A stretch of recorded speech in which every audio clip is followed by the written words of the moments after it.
प्रश्न पूछना। हाँ, दूसरा ही कर रहा हूँ। और गंगानगर में अन्य जगह कि नकली खाद की बहुत फैक्ट्रियां पकड़ी, उनके खिलाफ कार्रवाई की, तब उससे पहले आप कर्मचारी अधिकारी क्या कर रहे थे? मुझे लगता है कि उस पर अब भी पर्दा डाल दिया गया है, उनके खिलाफ कोई कार्रवाई नहीं की गई है। 80 सीजरनामा किया है, कांग्रेस के राज में एक भी नहीं हुआ। और हमारे 5 साल के कांग्रेस के राज में 20 दर्ज हुई थी, वो भी प्राइवेट जिज्ञासा के थ्रू। आपने यही पूछा है, वही पूछा है। और आप थोड़ा तुलना दे दूं, आप इरिटेट मत होना। 2023-24 में जो कांग्रेस का राज था 126 और निरस्त किए 37 और 11 बड़े अधिकारियों को जिन्होंने लापरवाही बरती है हमने उनको सस्पेंड किया है, जो आपको जानकारी है। और 24 अगस्त को ही अखबार ने छापा कि 4 लाख की डिमांड थी, 1 लाख कट्टे आए। जब सदन का मुखिया किसान हो और उसी जिले में 25% आपूर्ति हो, तो क्या ये सही है? वो सरकार नहीं कर पाई और इसकी वजह से आज किसान परेशान है। छोटा सा निवेदन और है, टैगिंग जानबूझकर कुछ कंपनियां ऊपर से करती हैं, जिसको रोकने में बड़ी दिक्कत आती है। जो टैगिंग के भरे पड़े थे जयपुर में, हमने रेकी करके उन इफ्को और चंबल जो फर्टिलाइजर कंपनी थी उनके गोदामों के हमने यहीं सील कर दिया ताकि नीचे वो जा नहीं सका। ये हमने उसमें कार्रवाई की है। वो प्राइवेट है, अब हमारी प्रायोरिटी रहेगी। ने जो अपने चूरू के संबंध में फर्टिलाइजर के बारे में सवाल किया, और अब की बार जो बरसात हुई है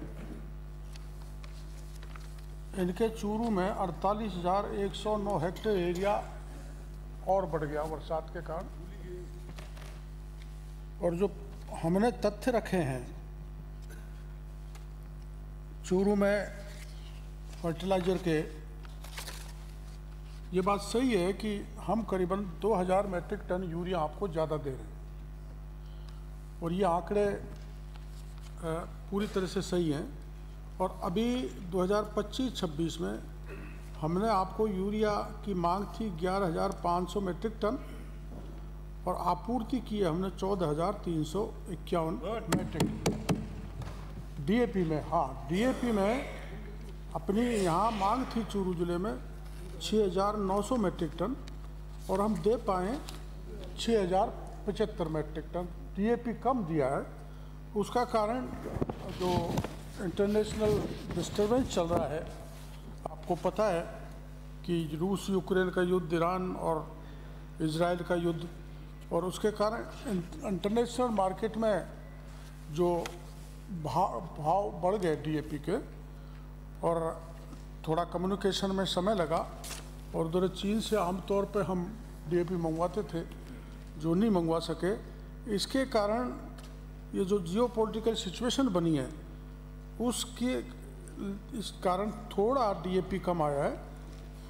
यूरिया भरपूर है और डीएपी का जो हमारा वैकल्पिक फर्टिलाइजर के रूप में माननीय अध्यक्ष महोदय हमने इनको 5,53,000 मैट्रिक टन एसएसपी दिया है और 2,72,000 टन एनपीके की आपूर्ति की है।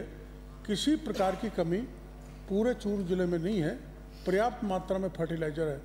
जैसा ये शिकायत कर रहे हैं कि हमको फर्टिलाइज़र नहीं मिल रहा, कहीं डाइवर्जन हो रहा है या कहीं कालाबाजारी हो रही है, तो माननीय सदस्य जानकारी देंगे तो हम पुख्ता कार्रवाई करेंगे। हमारा विजिलेंस की टीम हमने बना दी है, सारे अधिकारी सतर्क हैं। हम कृत संकल्प हमारी सरकार कि किसी भी तरह से कालाबाजारी नहीं होने देगी, ना टैगिंग होने देगी। जहाँ टैगिंग और कालाबाजारी की शिकायत मिलेगी वहाँ हम तुरंत कार्रवाई करेंगे। इस बात का भरोसा मैं सदन को देना चाहता हूँ। दूसरा। माननीय मंत्री महोदय, प्रश्न पूछना। हाँ, दूसरा ही कर रहा हूँ। माननीय मंत्री महोदय, मैं आपसे ये पूछना चाहता हूँ, सदन भी जानना चाहती है कि आपने पिछले दिनों पूरे राजस्थान में, अजमेर में और गंगानगर में अन्य जगह नकली खाद की फैक्ट्रियां पकड़ी और आपने पूरा राजस्थान में ये मैसेज दिया कि नकली खाद की बहुत फैक्ट्रियां पकड़ी, उनके खिलाफ कार्रवाई की। अब तक ये बताएं कि आपके कर्मचारी अधिकारियों ने, जब आप मैदान में गए तब उससे पहले आप कर्मचारी अधिकारी क्या कर रहे थे? मुझे लगता है कि उस पर अब भी पर्दा डाल दिया गया है, उनके खिलाफ कोई कार्रवाई नहीं की गई है तो माननीय मंत्री महोदय सदन को ये बताने की कृपा करें। और आपने जो आपूर्ति की बात बताई है वो भी गलत है। मैं कहता हूं कि पिछले टाइम 25 में हमारी 14 सोसाइटियों में से 11 सोसाइटी में आपने जीरो दिया, इसका भी साथ में सदस्य करें। माननीय मंत्री, बहुत बड़ी खुशी की बात है कि माननीय सदस्य ने एक सवाल किया है कि आपने कार्रवाई की।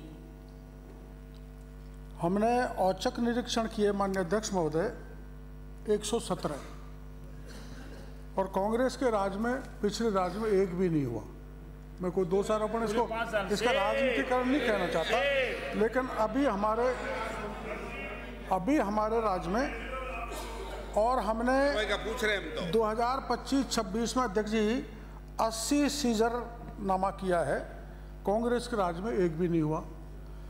FIR हमने 64 दर्ज किए हैं अध्यक्ष महोदय, हाईएस्ट अब तक कभी नहीं हुई जो हमने 64 FIR एक ही वर्ष में दर्ज किए हैं स्पेशल अभियान चलाकर। और हमारे 5 साल के कांग्रेस के राज में 20 दर्ज हुई थी, वो भी प्राइवेट हितग्राही के थ्रू।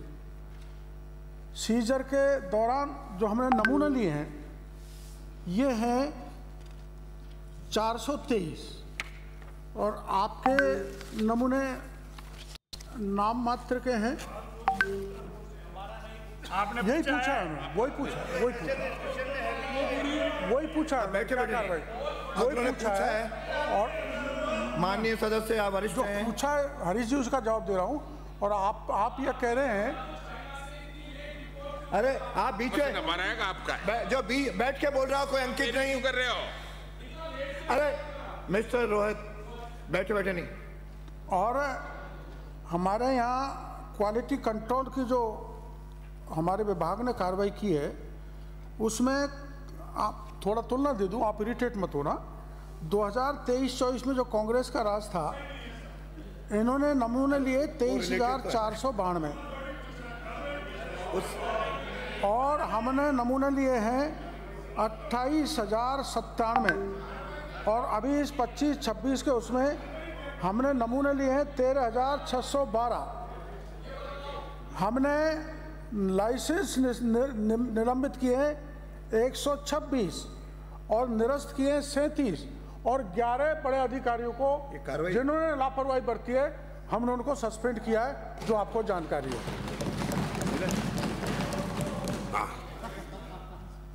शॉर्ट में 10 मिनट हो गए। मैं सदन के नेता यहाँ पे मौजूद हैं, और खाद का जो कि बहुत ही गंभीर विषय है। माननीय मंत्री जी, मैं इतना पूछना चाहूँगा कि आपने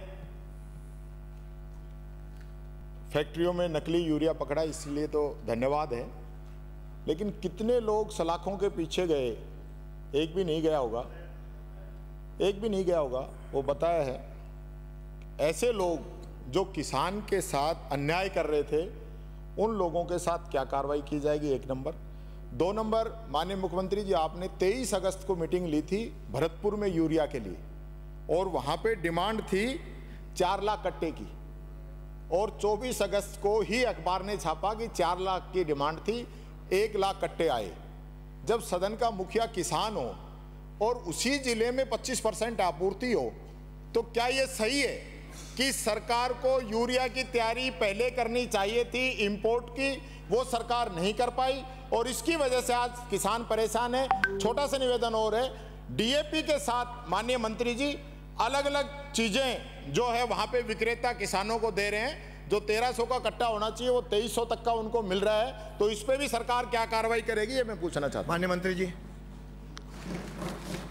देखो ऐसा है, किसी प्रकार का सामान फर्टिलाइजर जो किसान चाहता है, उसके अलावा टैगिंग कहते हैं उसको, अटैचमेंट भी कहते हैं, कोई दुकानदार करेगा तो उसके खिलाफ हम कानूनी कार्रवाई करते हैं।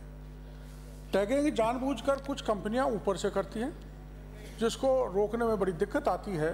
तो मैं आपकी जानकारी देना चाहूँगा, 2 बड़ी कंपनियों के गोदाम जो टैगिंग के भरे पड़े थे जयपुर में, हमने रेकी करके उन इफ्को और चंबल जो फर्टिलाइजर कंपनी थी, उनके गोदामों के हमने यहीं सील कर दिया ताकि नीचे वो जा नहीं सका। ये हमने उसमें कार्रवाई की है। भरतपुर में वैसे ही पर्याप्त खाद है जैसे चूरू में है। कुछ अखबार वालों ने जानबूझ के एग्जेजरेटेड करके उसको लिखा गया था। इस समय राजस्थान के किसी जिले में कम से कम यूरिया, थोड़ा बहुत डीएपी में है, जिसकी भी हम बराबर मुख्यमंत्री जी ने भी पत्र लिखा है और मुख्यमंत्री जी मिले भी हैं केंद्रीय मंत्री जी से, मैंने भी पत्र लिखा है। मैं केंद्रीय मंत्री जी से मिला हूँ और हमारे सेक्रेटरी हर 7 दिन में वर्चुअली अधिकारियों से बात करते हैं और हम बिल्कुल कॉग्निजेंट हैं, बिल्कुल सतर्क हैं, किसी प्रकार की यूरिया और डीएपी की कमी नहीं आने देंगे। हाँ, ये बात सही है, विपक्ष का भी हमको उतना ही साथ चाहिए जिसकी आवश्यकता है। जहां भी आप सूचना दोगे काला बाजारी का, हाँ, सहकारिता का मैं जवाब देता हूं। सहकारिता को हमारी पहली प्रायोरिटी है जीएसएस, केवीएसएस, एफपीओ। उन्हीं केवीएसएस, जीएसएस को खाद नहीं दे पा रहे, जिनकी हालात ठीक है, माली हालात खराब है और वो पैसा नहीं जमा करा रहे, वरना हम सारी कंपनियों को पाबंद कर दिया है कि पहली प्रायोरिटी जीएसएस, केवीएसएस और एफपीओ है, उसके बाद में वो प्राइवेट है, हमारी प्रायोरिटी रहेगी। अगला प्रश्न है श्री गुरवीर सिंह।